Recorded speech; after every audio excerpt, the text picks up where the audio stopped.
thousands of years ago, they were Apollo, Zeus, Ares. Now they are Superman, Batman, Wonder Woman, and the other heroes and villains of DC and Marvel Comics. Join us every week as we discuss the legendary stories, characters, concepts, and other parts of comics as we examine the modern pantheon of heroes. Let's get heroic.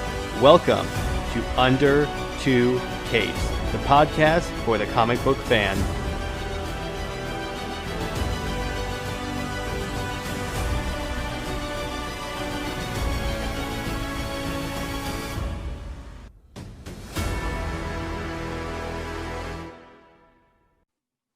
Welcome to Under Two Capes. I am Jared.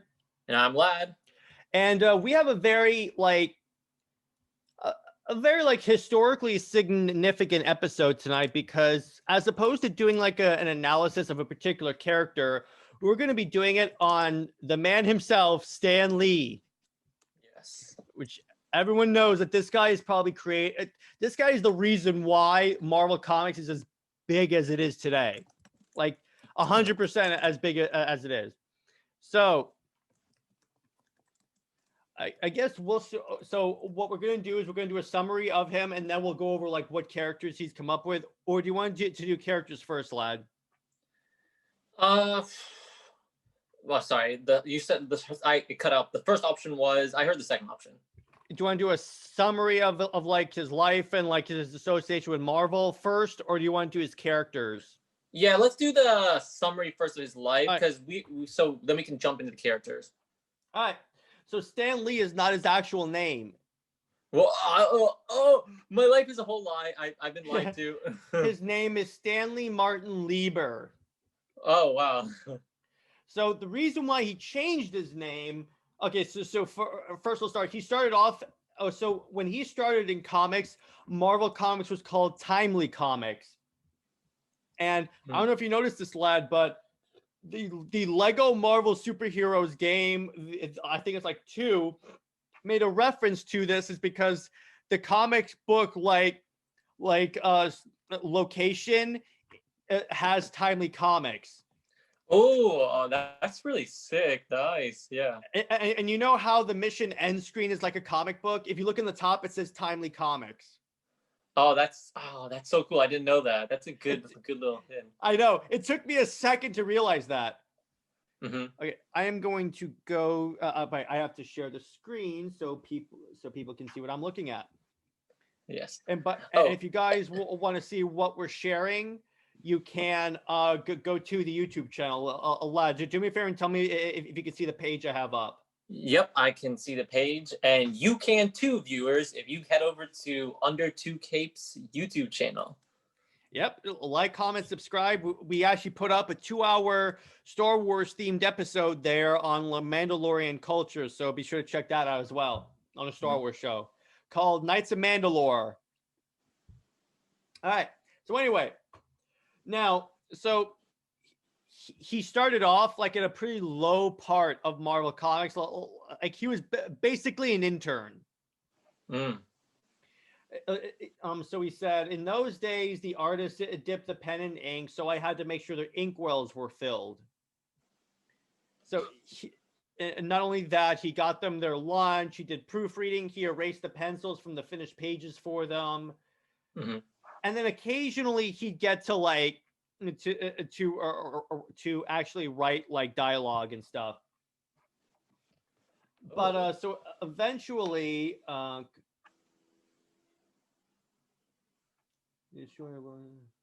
okay, so and then World War II happens. I'm gonna kind of skip around because there's a lot of stuff. And then he joins the military and the army in the Signal Corps, and basically what he's doing is just making sure all the communication lines work. And he would also be in charge of making sure of writing all the field manuals and all that stuff. So basically, he was still writing even though he was in the army. Mm-hmm. And so let's see. Okay, so while in the army, he received letters from the editors of Timely. He would write and send the story back on Monday. So actually, he was writing while in the army. In other words, he would like write the story and then mail it back to Timely. And so let's see what else. Mid 1950s, he was now joining. Okay, so now the Timely Comics became Atlas Comics, and then he wrote. And then what happened was, after World War II, the comic books started to get kind of more cheesy than they were at that time. Like you had really boring characters no one really cared about. And he actually considered quitting the field. It got to the point where that's why he took the name Stan Lee, because he didn't want anyone associating his name with comic books. So what eventually happened is that, so on the DC side, this is where DC fits in. So Julie Schwartz, he was the editor at the time. He was revitalizing comics with like where he reinvented Flash, Green Lantern, and then he created the Justice League of America. So the JLA became so popular that a publisher, Martin Goodman from Marvel, I'm just going to call him Marvel at this point, told Stan Lee, hey, come up with a cool superhero team. So during this whole time, Stan Lee was considering quitting and leaving comics altogether.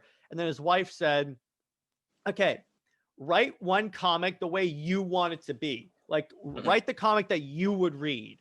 So eventually what happened is he wrote the Fantastic Four. Oh, yeah.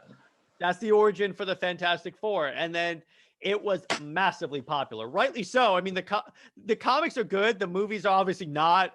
We're going to do a full rant on that when we do the Fantastic Four movie episode. Trust me. Listen, they're fun, okay? Particularly Fan Four Stick. But anyway, so from there, so eventually, so it was so popular that like Marvel's like editorial team was like, just keep doing that. We're good with it. Do whatever you want. So so this is when you have the explosion with him with Kirby, when they created like the Hulk, Thor, Iron Man, the X-Men, Daredevil, Doctor Strange, and then Spider-Man. The way he created Spider-Man is, so he wanted to make a new superhero, and he said, okay, I'll make him a teenager now. We don't have like pretty much any teenage like main superheroes. You have the sidekicks obviously with DC, but you don't have like the main characters of the book. So he thought, so what should I call him? So he looked out his window and saw like a bug hanging off his wall. So he goes, wouldn't it be kind of cool if a superhero was like stuck to walls? So he goes, okay, so we can call it Insect Man, Mosquito Man, Fly Man. How about Spider-Man? And then Spider-Man was created. And then Spider-Man was like really popular because what was interesting is that Spider-Man was like doing stuff that superheroes would never do, like catch colds and stuff. He was nervous around girls when he was Peter Parker. Also, this is when they established that all these books take place in a shared continuity. So this is kind of the start of the Marvel continuity. And then also, this is also the creation of the Avengers. And they would, and then with the Avengers, they would reboot characters like Namor. Namor was like Marvel character number 2. Yeah. And then, I mean, when it was Timely Comics, they made Namor and then the Human Torch. Now, this Human Torch is not the Johnny Storm Human Torch. This is an android. He's the android that I think he got chemicals spilled on him and became the Human Torch. He actually shows up in the Squadron Supreme comic that I'm reading. Anyway, so you have him and Captain America came back because Captain America was in the World War II comic days. So they brought him back into the air quotes, and you can see him on the camera, so you can see him doing air quotes, the modern age. Yeah. And then eventually, let's see, what else? Splash page of each story. What's a splash page? Attempts to be made from my independent. Each story name just not one word and pencil, but also okay. So and then also around this time, there's also when you get the whole idea about how not only the author and the penciler got credit on the book, but also the inker and like the colorist. Originally, that's not the way it works. And then eventually, Stan Lee took over as editor of Marvel, so he was like the main guy. Oh. And this is also when you get what's called Stan's soap ops, say a box, which is a section like all the Marvel comics, where he would just explain what's going on with the company to the average comic book reader. So he'd keep them informed on the characters they care about. Mm-hmm. And then this is when he also, where Excelsior came from, first off, it's the motto of New York State, but he used to sign off all those soap boxes. His like little, like from Stan Lee was just Excelsior. Mm. And then from there, he also created like the Marvel team, him specific, also created what's called the Marvel method. And what that is okay, so Stan was working on so many books that he couldn't afford to, because the way a traditional comic script works is that on one side of the page you have like the dialogue, and then the other side of the page you have like a detailed description of the scenes, so the artist can go back through that and like draw a bit based on the instructions provided. Mm-hmm. But what the Marvel method it's basically the script, and then the writer telling the artist, okay, so generally I want, like, say Spider-Man to be swinging from a wall, fighting bad guys. Just give me Mm-hmm. that. So it's more open to the artist's interpretation. And that's actually how the Silver Surfer showed up, because you had, so it was Stan Lee and Jack Kirby. They were writing the Fantastic Four issue where Galactus first showed up. And then Stan Lee is looking through the book, and he's like, okay, who's the guy with the surfboard? So he calls up Jack Kirby, Jack the King Kirby, who was the artist on that book. And he goes, Jack, what's with the guy in the surfboard? And he said, well, see, I figured a guy as powerful as Galactus needed a herald, and I put him on a surfboard because the kids are really into surfing these days. That's literally the origin of the Silver Surfer. That's so funny, because the artist could do whatever it basically wanted, just based on the general guidelines. Yeah, they do a lot of that. Even DC does it occasionally. I think Scott Snyder did that on Death Metal. Mm-hmm. So in other words, it's really it promotes really more teamwork and coordination between all of the people in the creative team. So then, so you also have this is also around the time that Stan Lee created the Falcon, and then okay, so and then Stan Lee became the publisher, which is basically one of the main guys in Marvel. Mm-hmm. And then let me see, he became the public face of Marvel Comics, which is probably why he's done so many cameos in the MCU. Yeah. To the point where people are like, he's probably the Watcher. Yeah. Or maybe he's just Nick Fury, because there was a period where like Nick Fury was the Watcher. Oh, that's the point. Let's see. He also created She-Hulk. That's also here. And She-Hulk is actually a pretty interesting character, but we'll talk about that later. So anyway, eventually he stepped down as like a main contributor at Marvel in 2000, and then started doing his own stuff. He formed Stanley Media, and then from there, let me see, and then obviously I think it was it like I think SpiderMan was the first time he started doing cameos, right, lad? Or was it Fantastic Four? I think it was SpiderMan. I think it's Spider-Man. I will pull that up for you right now as you continue going. While you do that, so also this is something that's really cool. In 2001, he actually wrote for DC, because they had this series called Just Imagine, where basically he took like Superman, Batman, Wonder Woman, Green Lantern, The Flash, and reimagined their origins for fun. And by the way, really, he has his own Earth, pretty much, by the way. Just like his versions of the character? Yeah, their own origins. They're not even like Clark Kent, Diana Prince, or anything. Well, Superman is Clark Kent, but that's just the name he assumes when he crash lands to Earth. He's actually a space cop. Really? I'm pulling up a Okay, I map of got the a few. multiverse. Yeah, go ahead. I got a few. So his first actual Marvel cameo isn't in uh, a movie. It's in the TV movie, The Trial of the Incredible Hulk, from I guess one of the Hulk TV shows that were Oh, live okay. action. And Okay. he's a jury member, and he looks like way younger because this is 1989. So Okay, I see that. this is his first cameo here. But if we want to Wow. consider like his first of like his movie cameos more recently, it was in 2000 in the X-Men movie. He was a Okay. hot dog vendor. Oh, okay. And by the way, so the Earth in the DC multiverse, that's Stan Lee's Earth. That's Earth 6. Earth So Six. on Earth 6, it's all of his reimagining of the DC characters. Really? Yeah, it's it's a really good series. He's a really interesting writer. It's just something I'm not really used to, but it takes a while to notice his writing style. It's really cool. Mm-hmm. He did a lot of appearances on game shows and like comic book shows. He showed up at conventions a lot. He even did cameos in like well-known comic book shows like Comic Book Men and like The Big Bang Theory. By the way, if those of you that don't know, Comic Book Men is a series. Okay. Is a series on Amazon.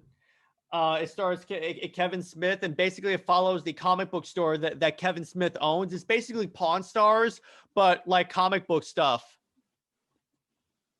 It's really interesting. Mm. And then, so eventually and then unfortunately he died in 2018. I mean, that was a shock. I'm like, oh yeah, I remember that hearing. That was like everywhere when that happened. Yeah, everyone did like memorials to Stan Lee. He got the presidential. He got the National Medal of Arts in 2008. Mm. Well deserved, definitely well deserved. Yep. He actually showed up in a couple of superhero comic books himself. Like he's on the cover of a Fantastic Four issue. He's in the issue of. I thought I saw in here he was in a DC book. But basically, he's actually cameoed in comic books as well. Oh, really? Oh, okay, here we go. Lee was parodied by Kirby in comics published by rival DC Comics as Funky Flashman. Funky Flashman. Oh, God. So he was in the pages of Mr. Miracle. I'm going to find this at one point on DCU and put that up on the Instagram. That'd be great. Yeah. So here it is. Lee had cameo appearances in many Marvel film and television projects, including those within the MCU. A few of these appearances are self-aware, and some is referring to Lee's involvement in the creation of certain characters. He had completed the film footage for his cameo of Endgame prior to his death. So that's like his last one. Hmm. He even showed up in the 2018 DC movie Teen Titans Go to the Movies. Oh yeah, I think he cameoed in it, and then like the Titans kicked him out because he's like, "You're not allowed to be here." And also, this is kind of missing that, but he also showed up in like all the Lego Marvel games. Oh yeah, remember he's playable, and he actually has like almost all the powers in just his single character, like heat vision, frost, and everything. He's insane.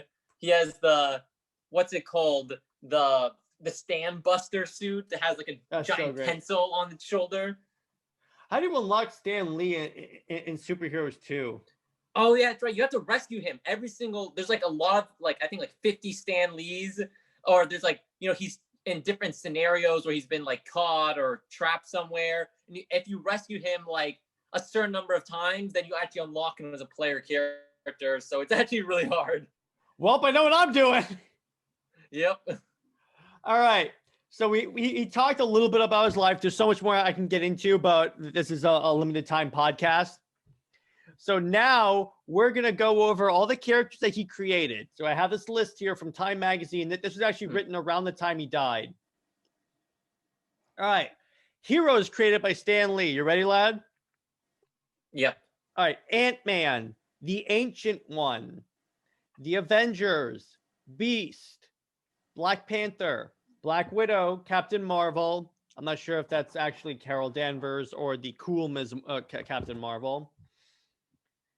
Cyclops, Daredevil, Doctor Strange, Fantastic. All the really good characters. Groot, Hawkeye, Hulk, Human Torch, Iceman, Invisible Woman, Iron Man, Jean Grey, Mr. Fantastic, Nick Fury, Professor X, Quicksilver, Scarlet Witch, Spider-Man, Thing, Thor, Wasp, X-Men. Like a lot of really dope characters.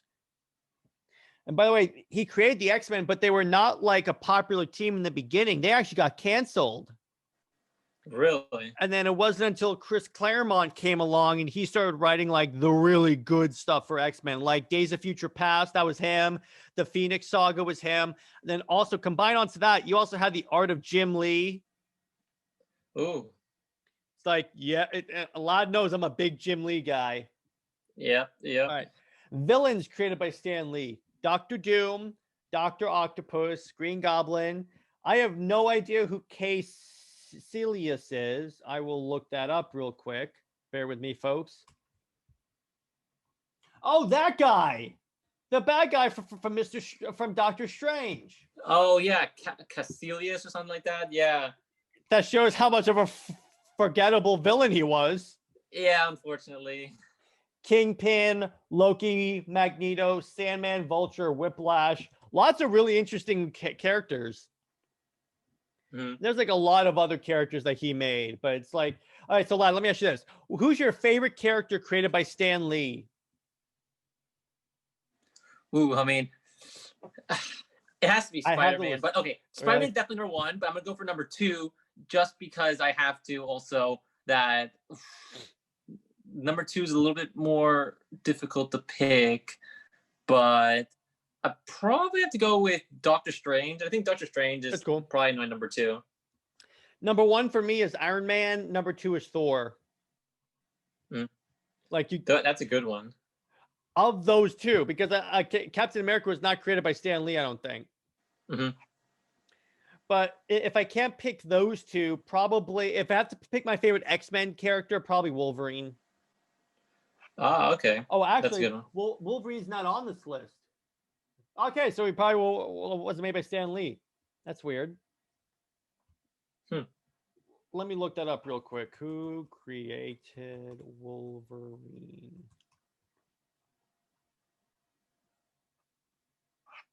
Let me see. Based on Wolverine by Roy Thomas and Len Wein. Okay. So, let me see here. Oh, by the way, Wolverine's first appearance was in an Incredible Hulk issue. Oh, really? Okay, it wasn't Stan Lee. Yeah, let me show you Wolverine's old costume. You're going to love this. Let's see. This is like, okay, it's not this. It's not, actually, wait. I think it showed up in the search results. You're going to love this one, lad. Look at that. Let's see which one, where we are. Oh, the classic. Yeah, the claws were just part of the gloves. It wasn't like he had adamantium in his bones.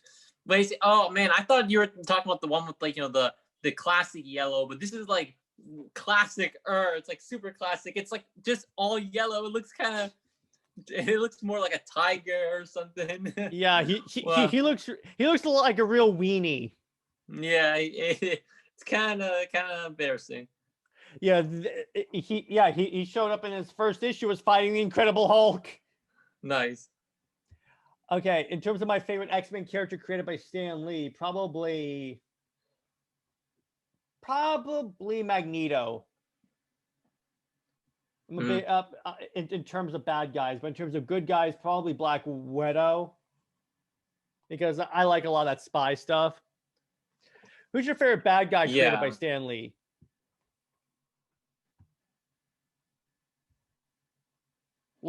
Who's your favorite bad guy created by Stan Lee? Mine is Doctor Doom, actually. He has so he created like all the most of the Spider-Man characters, I think. Oh man, but yeah, I love Spider-Man characters, but these are all like really good ones. Doc Ock, I really like Doc Ock, but I probably have to put Loki first. Yeah, I guess. I don't know. Loki Yeah, kind of annoyed me in the MCU, but go ahead, lad. Oh boy. Yep. What? No, that's it. Okay. And okay. So as the characters created by Stan Lee, there's one thing I want to show. I'm going to share my other screen because I have 3 screens. So this, so over here, if we go to my 3rd screen, Earth 6. Just imagine if someone completely outside the multiverse was to create their own version of some of DC's greatest heroes. That's the multiverse Earth that Stan Lee create. It's his world. Wow. Because the series that's that it is that's the Stan Lee series is it's called Just Imagine.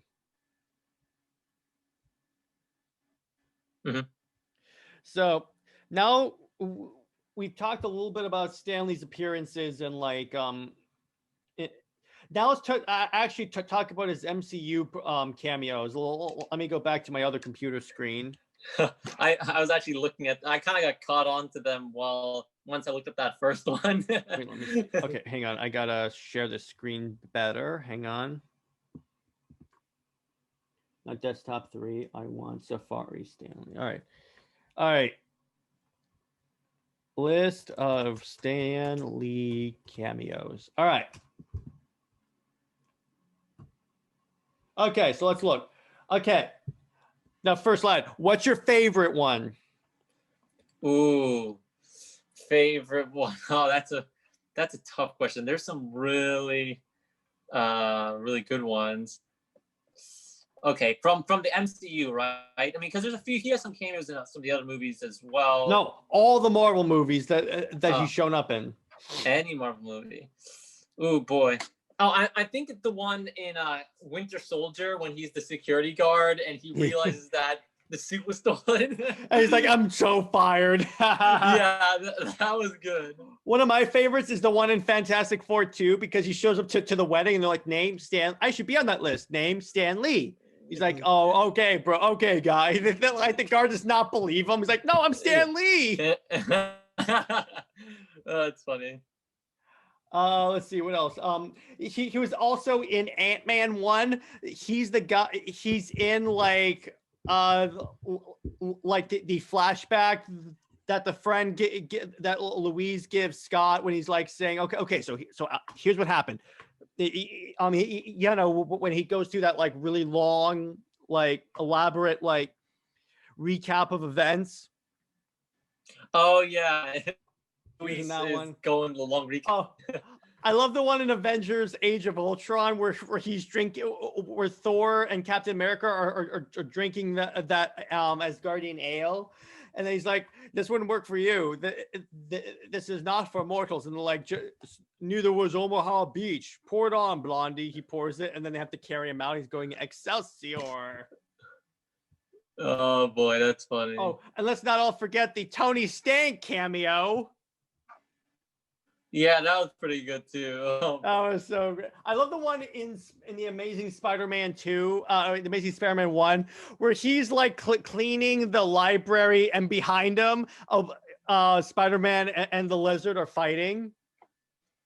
Oh, yeah, he just like casually doesn't notice that the whole thing is being destroyed. Yeah. Oh, there's one in Guardians of the Galaxy 1 where he's hanging out with the 2 girls. And Rocket's like, move on, you pervert. Oh boy. And then what I love about his cameos is that they're really like you don't expect them. It's like all of a sudden there's Stan Lee. Right. Yeah. It just pops out of nowhere. Oh, he's the guy who cuts Thor's hair in Ragnarok.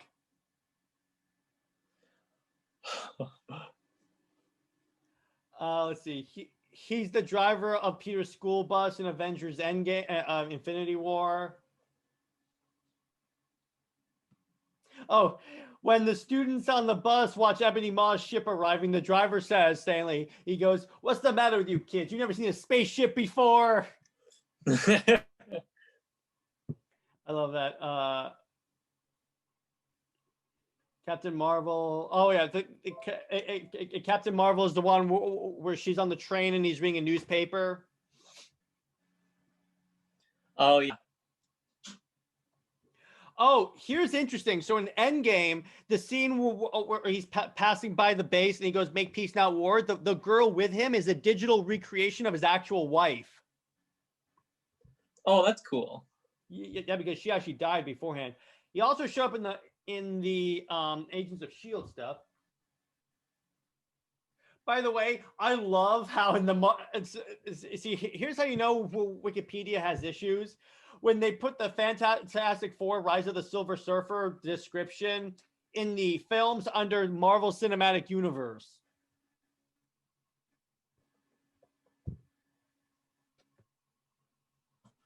Because, okay, so here's X-Men. Okay, he's the hot dog vendor. There you go. In this one, in X-Men Last Stand, Chris Claremont also shows up as two of Jean Grey's neighbors. Wow, that's cool. Mm-hmm. In Deadpool, he's the guy. He's the mic guy at the strip club. X-Men Apocalypse. He's watching the nukes take off. He makes an appearance in No Good Deed, a short film aired before Logan.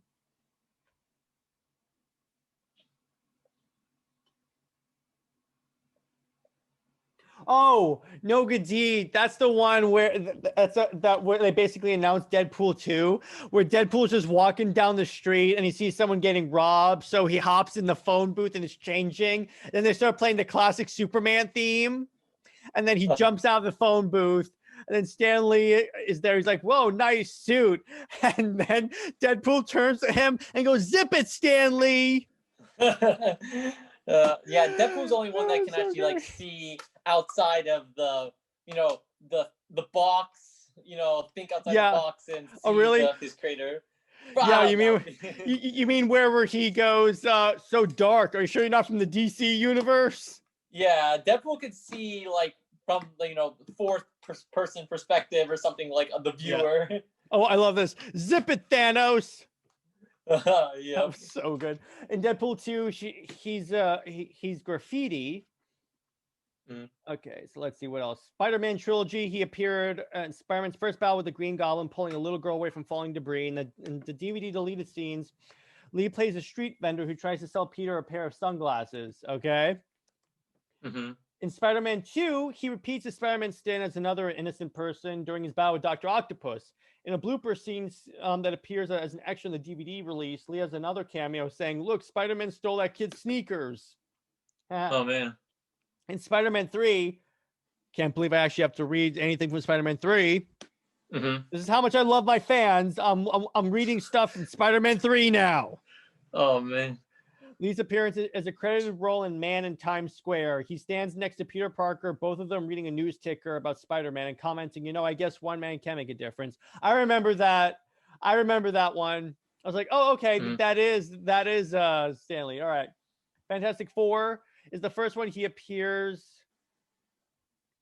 He appears as a character he created for the Fantastic Four comics, which is Willie Lumpkin. He's the mail carrier who greets the Fantastic Four as they enter the Baxter Building. I remember that one. Yeah, that's definitely great. And then he's the one. And then I mentioned Fantastic Four Silver Surfer. Let me see. What's interesting is that that scene where Lee showed up in Fantastic Four 2 and he's turned away at the wedding. That actually happened in the comics. Really? Yeah, he and Jack Kirby both are turned away from Reed and Sue's wedding because they don't believe who they are. Mm-hmm. So he showed up in Blade, in Hulk. Okay, there you go. And Hulk, a photograph. He appears walking alongside Lou Ferrigno in an early scene, but as a security guard at Bruce Banner's lab. It was his first speaking role in a film based on one of his characters. Okay, cool. There was a Man-Thing movie. Wow. There was a Man Thing movie, lad. And Really? Man Thing is Marvel's version of Swamp Thing. Really on the Yes. nose there, Marvel. And then I'll It's photograph as Lee is subtle. seen on Board of Mission People. Yeah, I know. In Big Hero 6, which is a Yeah, Marvel he had a movie. cameo. I did not know Yep. this was a Marvel movie. I'm like, oh, really? Yeah, Lee's Big like, Hero 6 is like a comic line in the Marvel comics, but they look extremely different from that movie. And mm-hmm. then, Disney bought Marvel and everything. They wanted to, instead of adapting it to like some sort of live action movie, they thought, hey, this actually works pretty good as like a Pixar animated Disney movie. And I guess Okay, it, because I adapted noticed. well. I know it's Yeah. okay. Lee's voice and likeness are used for the father of character Fred, though he is Fred the character that's a big like superhero fan and everything. He's Yeah. like, we have our origin. Okay, that's even funnier. Yeah, he's like super rich. Remember, he has like the mansion from his parents, who is Stan Lee. Yeah, and isn't everything. Fred? Isn't Fred? I think he's played by Deadpool's friend. I think so. Yeah, Seth Rogen. That's great. Yeah, that is great. That is so great.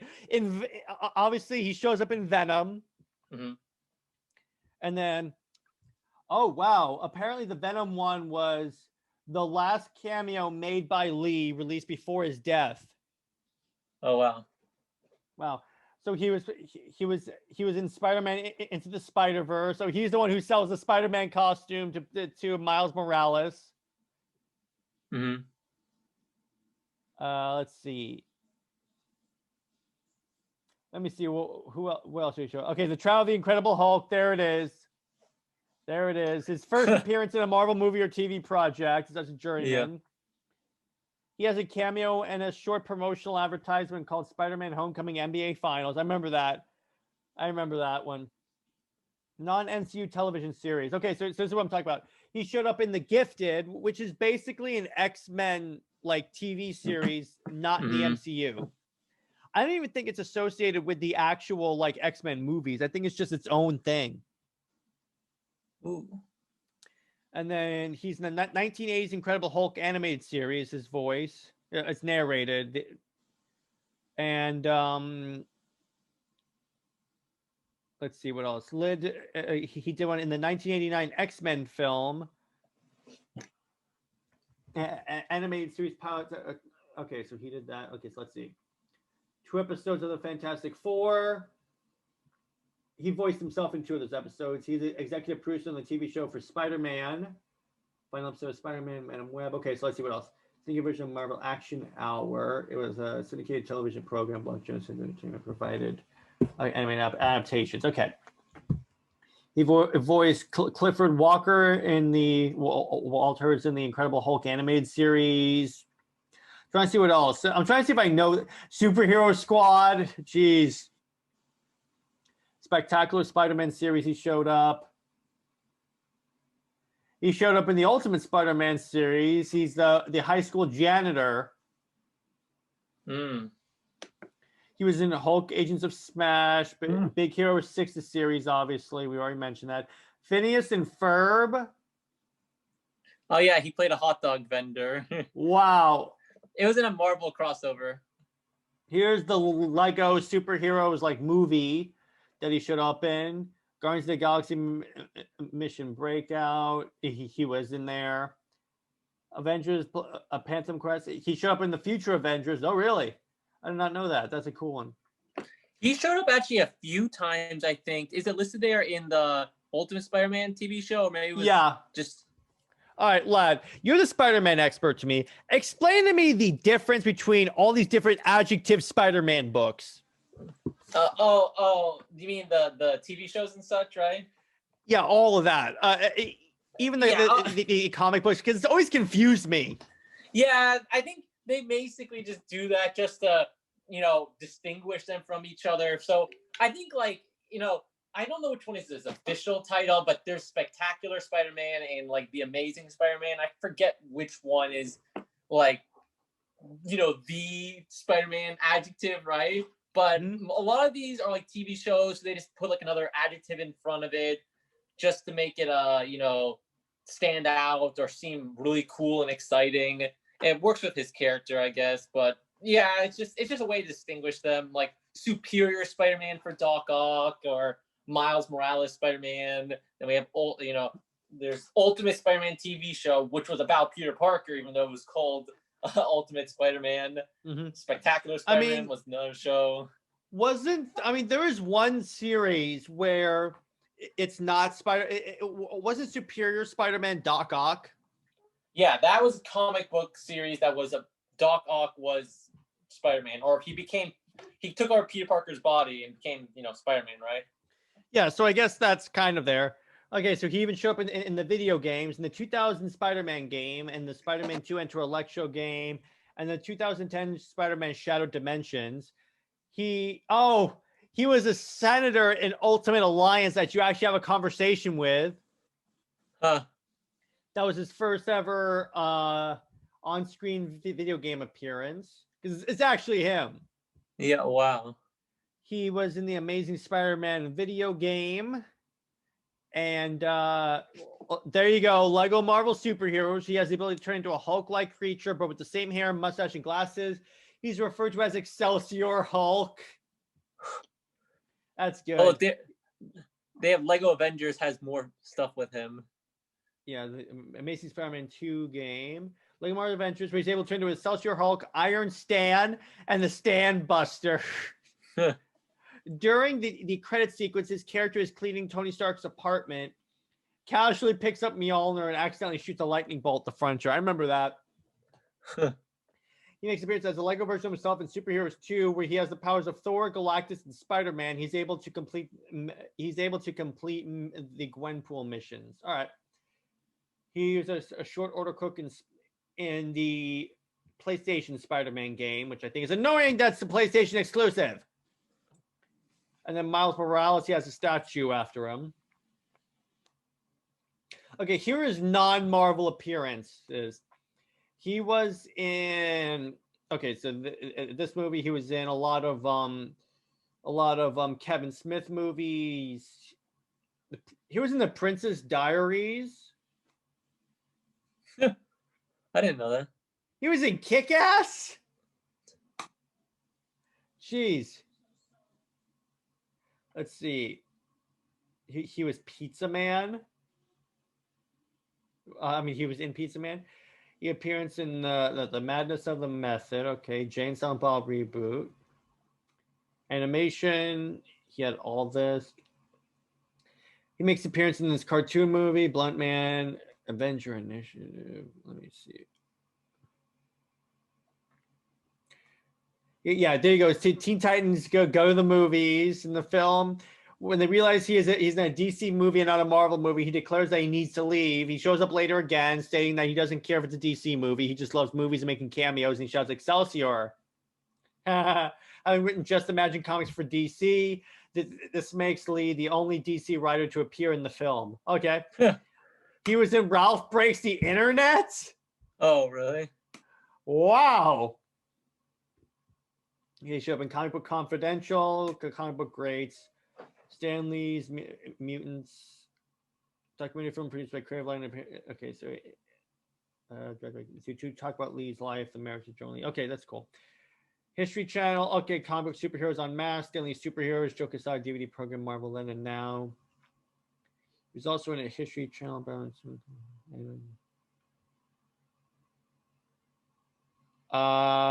He was in that. I'm trying to find if there's any ones that I know specifically. He makes an appearance in a series called Superpower Beatdown. Oh, okay, I know that. So Bat in the Sun is a YouTube channel, and they do these series of videos called Superpower Beatdowns, where they'll like pair up pop culture characters and have them fight. Like they have Spider-Man versus Darth Maul, and he makes a cameo in that episode. Ooh.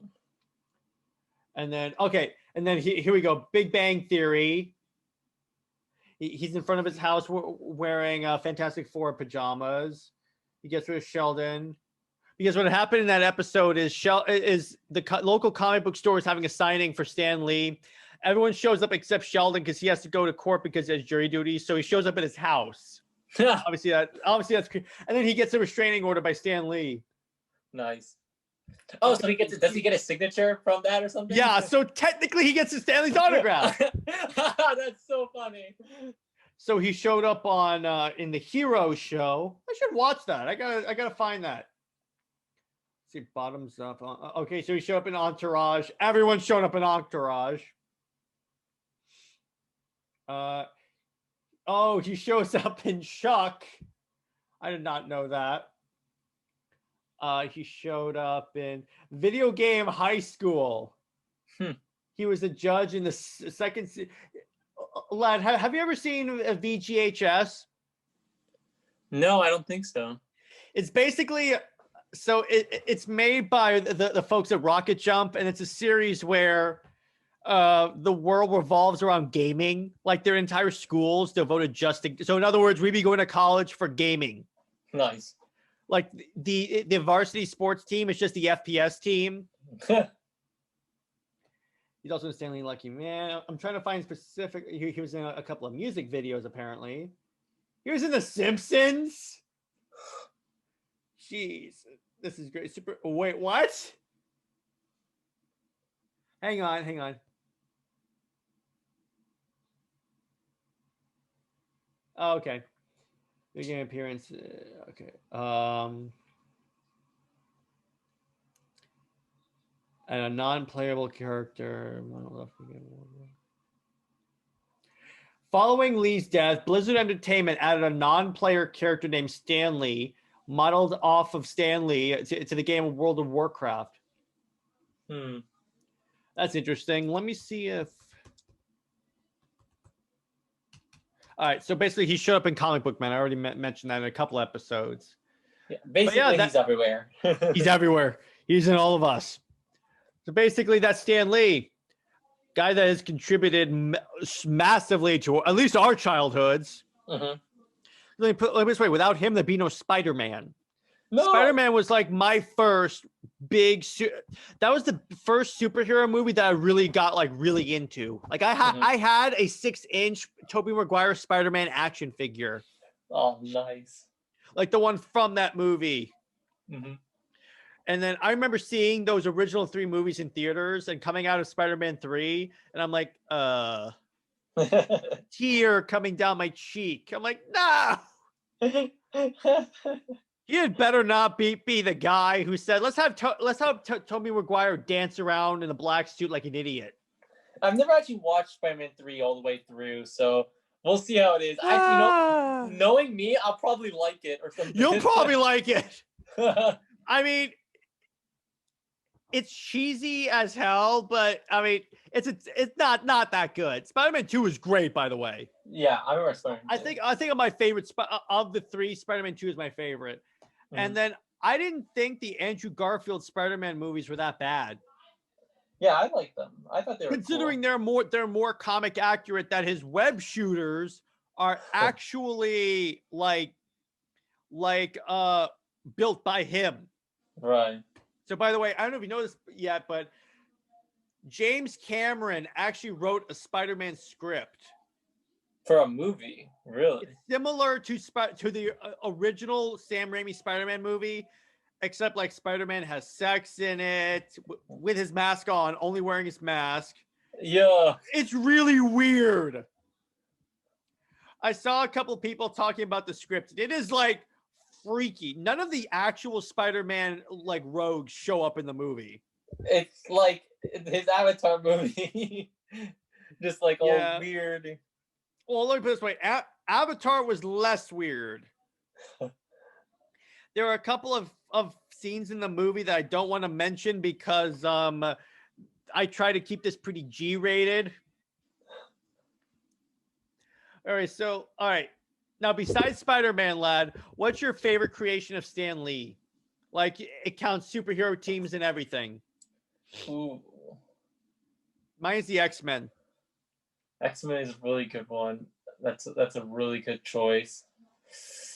Oh boy, that's probably the Fantastic Four. Honestly, they're the one I know the most, and they're like that's so iconic. I remember like seeing the cover for that first.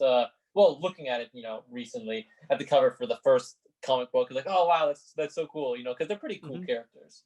They are really good characters. It's a shame that the movies can't get their act together. Yeah, let's see if the Because the comics are MCU's great. new one, Fantastic Let's see. Four, Yeah.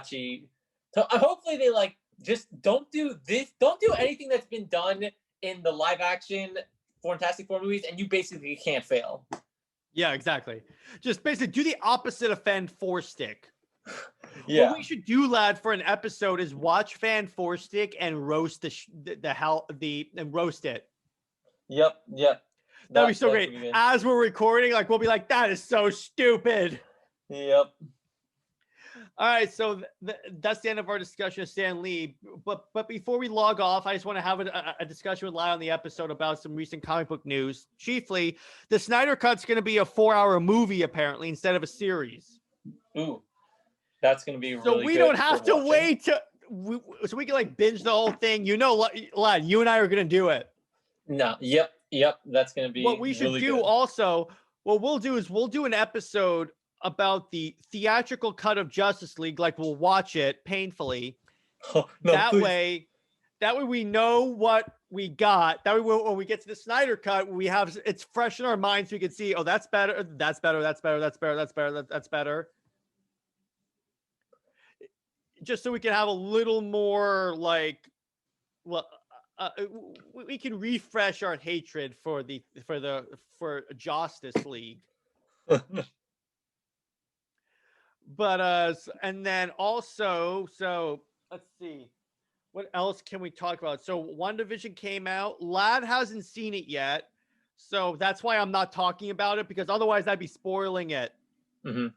But I'm not going to talk about it until Lad watches it, and then we'll have a segment like near the end. I figured that from now on, the end of the episodes will be like a short news segment, because that way we can talk about this. And then I'll do also a shorter, like maybe 10 to 20 minute news show on the YouTube channel. So once again, keep track with the YouTube channel and the podcast channel, because we're going to be doing a lot of stuff on that. In fact, again, like I said last week, all future episodes are going on the YouTube channel as well.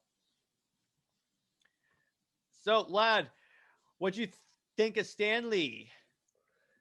Quite the guy. He has some good character. You know, he's a funny dude. Like, you know, he could have done some acting if he didn't become like a writer and everything like that. What I like the most about Stan Lee is that he was like the one adult who would always stand up for comic books. Mm-hmm. And it's like there's this scene in Comic Book Men where one of the people, like one of the patrons of the store, thinks they outgrow comics, so they actually call in Stan Lee to talk to the guy, and just hearing him describe the beauty of comic books, it's amazing. Yeah, that's really good. Yeah, he was a big lot. I remember, like the year he died, like throughout the year, you had celebrities dying, and everyone's like, "For the love of God, protect Stan Lee and Betty White." Yeah, I remember that. Yeah, 2018 was like everyone was dying, but I'm like, stop dying, people. Make better life choices. But then I remember even DC did a tribute to him. I'm gonna actually share that screen so I can find it. So let me do that. DC Comics Stan Lee tribute.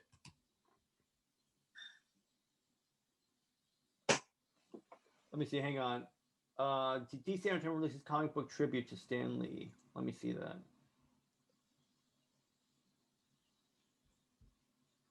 So they had this. Okay, I'm going to share my screen again real quick. Here was DC's tribute to Stan Lee with utmost respect from the distinguished competition, Excelsior. Mm-hmm.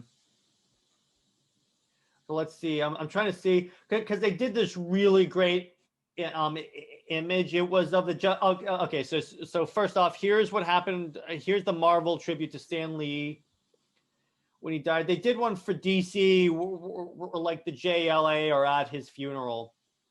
I think that's it. Yeah, that's it. Oh, I know that artist. He's a really cool artist. But basically, that was the DC one too. I saw one where they like have the casket on it. By the way, here is Stan Lee's version of the DC characters. By the way, here's That's Space Cop. Space Cop Superman, Wonder Woman. I have no idea who that is. I have to read more on that in order to get who that is. That might be Martian Manhunter. Here is Batman, and Batman's like an ex-con wrestler. Here's Green Lantern. Here's Green Lantern, who's actually green. Mm-hmm. And then here's the female Flash. Let me see. I'm trying to just real quick before I sign off. I want to know what's. Okay, so Batman, Wonder Woman, Green Lantern, Superman, the Flash. Is that Aquaman? The reboot? Let me see here. Hang on. Let me go just real quick. Stan Lee, Aquaman.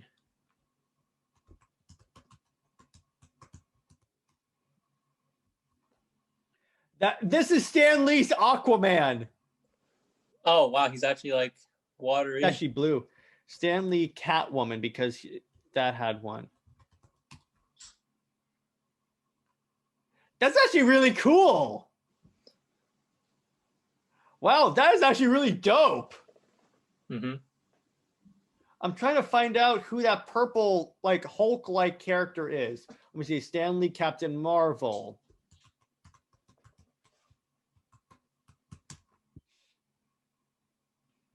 Let me see.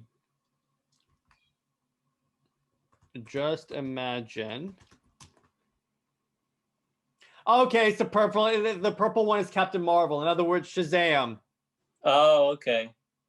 All right. That makes sense. All right.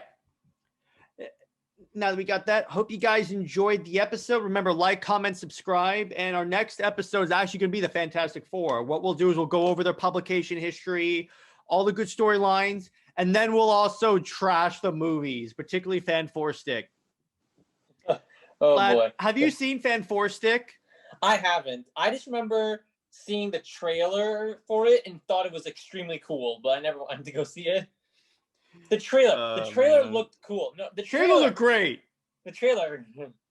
Do you know it's bad when the trailer is better than the movie? Yeah. It's because they left out all the other BS and just left in all the stuff that people were actually there to see, like Doctor Doom, but they left out the fact that the last battle is like 2 seconds. Yeah, man. What's wrong with that? No. It's really weird. It's a boring movie. It's a boring superhero movie. They stand around and do nothing for hours. There's like a 20-minute montage of them building the machine. Yeah. I'm like, stop it. Punch something. Punch something. Invisible. Do something invisible.